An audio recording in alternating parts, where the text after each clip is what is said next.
Hello everybody, welcome to a new tutorial from Sound for More. It's Leo speaking. Today I'm going to show you how you can use LoopyPro inside AUM. Before I start, I would like to remind my viewers to subscribe as it helps with growing the channel. Thank you very much. So we are inside AUM. Let's create two audio channels like so and also a MIDI channel. And the reason I've selected the two audio channels is because I want to show you that you can use LoopyPro, for example, in the input node like so. Or you can use LoopyPro as an insert effect, like so. And you can also call for LoopyPro to be used as a MIDI processor. One other thing I want to show you straight away is that you cannot connect that LoopyPro instance from the MIDI processor directly to an audio unit extension in an input node. Okay, and that's because it's still work in progress. So I will come back to that when additional functionality have been added to it. So let's focus now on the first audio channel. We have LoopyPro, which has been set up to work as a audio unit extension directly in the input node. So for simplicity, let's load a loop like so. There you go. And something that is very nice, which I didn't mention in previous tutorials, is that when you are importing, before you click import, you can actually play. So preview those loops that you are importing.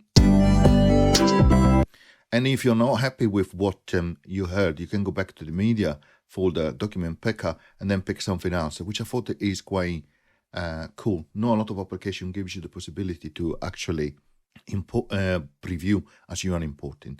The other thing I want to show you also is in other videos I have said I have set the play stop quantization to none because I wanted the loop to start straight away on the specific clip that I was playing.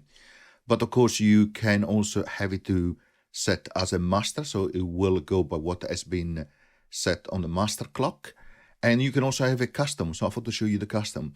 And the custom option, you actually select how many bars you want for quantization, 1 bar, 2 bars, whatever you like, or even shorter than that, 1 bit, 2 bit. I'd set it to 1 bit, so it would be very quick to start. Now, if I click play in LoopyPro, nothing happens because it is waiting for the host, in this case AUM, for the clock to start. So let's click on that. And now let's click on the clip to hear the loop. Okay, perfect, that makes sense. And that's one way that you can use, of course, LoopyPro directly inside AUM.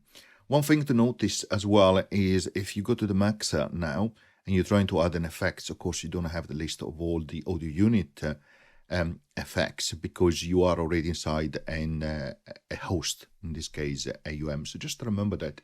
In that particular case, then you would use, for example, effects directly as insert effects for that audio channel. So for example, let's say phaser. Okay, and then let's start the clip.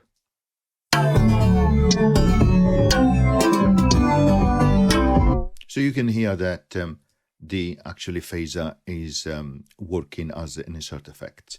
Now let's move to the second audio channel. You see LoopyPro, which has been started as an insert effect, like so. In this case, it will take the input, which will come from the input node for the particular channel. And that gives you a lot of flexibility. For example, you could say, let's have what comes out from the first audio channel. So we replace the output there to go to my headphones. We just insert a mix bus, in this case, the first one. And then in the input node of the second audio channel, we are just going to pick up that first bus. Okay, so in that case, let's open LoopyPro on that second audio channel. And if I play, you will see audio coming through.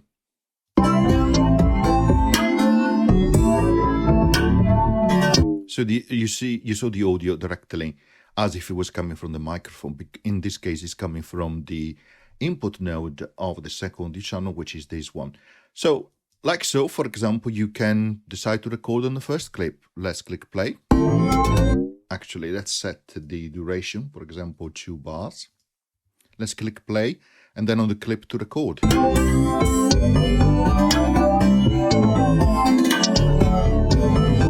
Let's click stop that clip, and let's mute now that first audio channel output. Let's go back to LoopyPro and you will hear that I have that clip recorded.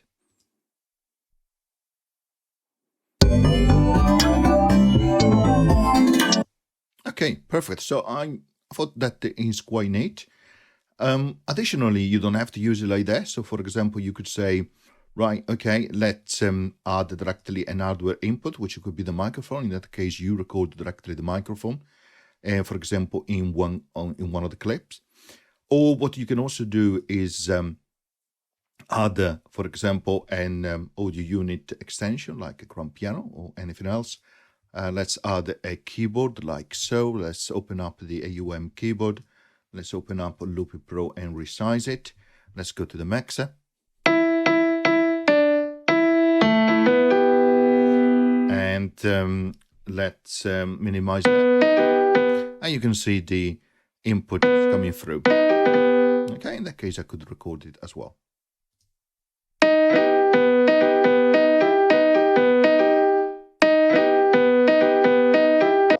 So that's another way, of course, that you can use LoopyPro. So you can have an audio unit instrument or synth in the input node, and therefore you record everything that comes out from that input node directly inside LoopyPro. And then you can continue like that, right? So you can take the output from that LoopyPro insert effects from that audio channel and go to another channel, and therefore limitless possibility in terms of what you can achieve. Okay, I'm going to stop here. Hopefully you found that useful. Just an example of how you can use the LoopyPro inside AUM. Thank you very much. Bye.